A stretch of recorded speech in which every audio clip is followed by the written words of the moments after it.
हाय मैत्रिणो, बघा आज आहे मतदान. गुरुवार आहे आणि दाजींना पण सुट्टी आहे.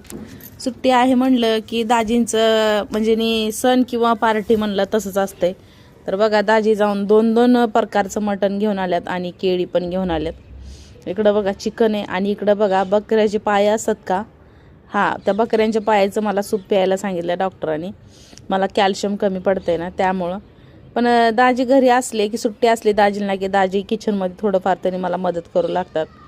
तर बघा इकडं सूप म्हणजे उकडायला सूप मदत करतात आणि भाजीला पण बघा इकडं चिकन वाफवायला पण मला सगळी मदत करतात. धुवून तेच देतात कारण मी धुवत नाही, मला लई वास येतो त्या हाताचं, त्यामुळं मी धुवत नाही काय नाही. आणि आता तशी तरी मला 2-3 दिवस झालं माझी तब्येत बरी नसल्यामुळं दाजी थोडंफार हेल्प करतात मला घरामध्ये.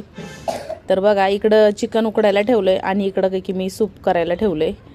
चला तर थोडंसं काहीतरी खाऊन घेते कारण आज मी काहीच खाल्लेलं नाही. सकाळी नाश्त्याला पोहे केले ते पण मला ॲसिडिटीमुळे मी काही खाल्लं नाही. तर म्हणलं केळी खाते, दाजी येताना केळी घेऊन आल्यात. दाजी बाहेर गेले की काय ना काय खायला तर घेऊन येतातच, पण जास्त करून फळं घेऊन येतात, त्यांना फळं लय आवडतात. त्यामुळे बघा केळी खाऊन घेऊन भाजी करते आता. फायनली बघा चिकनचं सुक्कं चिकन केलं आहे आणि पातळ चिकन पण केलं आहे आणि सुक्कं पण केलं आहे.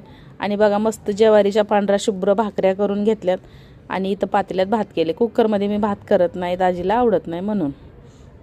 तर बघा फायनली सगळं झालं, या जेवण करायला.